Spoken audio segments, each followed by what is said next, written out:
Supreme court का 2020 में एक ऐतिहासिक फैसला आया था जिसमें उन्होंने कहा था कि कोई भी व्यक्ति एक बहू को उसके साझा घर से निकाल नहीं सकता। केस का टाइटल है सतीश चंद्र आहूजा वर्सेस नेहा आहूजा और इस केस की सुनवाई honourable justice Ashok Bhushan, honourable justice R Subhash Reddy और honourable justice M R Shah की बेंच कर रही थी। ससुराल में महिलाओं के साथ होने वाले उत्पीड़न का सामना करने वाली महिलाओं के लिए सुप्रीम कोर्ट की तरफ से एक ऐतिहासिक फैसला आया जिसमें पत्नी को डीवी एक्ट के तहत जॉइंट फैमिली के घर का दावा करने का अधिकार मिल गया है। सुप्रीम कोर्ट ने 15 अक्टूबर 2020 को डीवी एक्ट पर अपने पिछले फैसलों में अमेंडमेंट किया और कहा कि बेटियों को अपने ससुराल में रहने का अधिकार है। मैरिड वुमेन के साथ अगर घरेलू हिंसा जैसी चीजें होती हैं, तो वो अपने ससुराल के घर में अपने अधिकारों का दावा कर सकती हैं। इससे पहले सुप्रीम कोर्ट ने ज्वाइंट प्रॉपर्टी में बेटियों के अधिकारों के पक्ष में फैसला सुनाया था और कहा था कि ज्वाइंट फैमिली की प्रॉपर्टी में बेटियों का भी बेटों के हिसाब से बराबर हिस्सा होगा।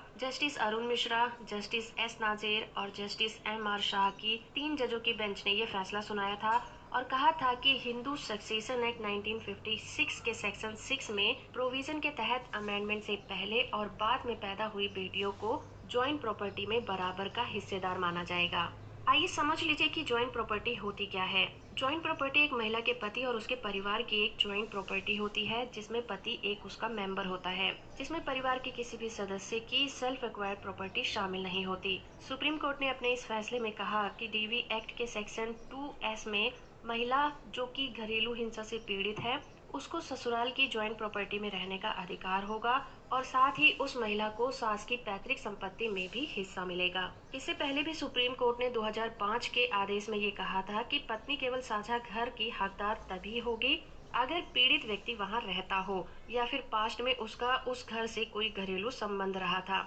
घरेलू हिंसा एक्ट के सेक्शन 17 क्लॉज 1 में कहा गया है कि घरेलू रिलेशन में हर एक महिला को अपना बेनिफिट देखने का अधिकार है और वो अगर ससुराल में एक ज्वाइंट फैमिली में रहती है तो उसे उस प्रॉपर्टी में हिस्सा पाने का पूरा अधिकार होगा। वीडियो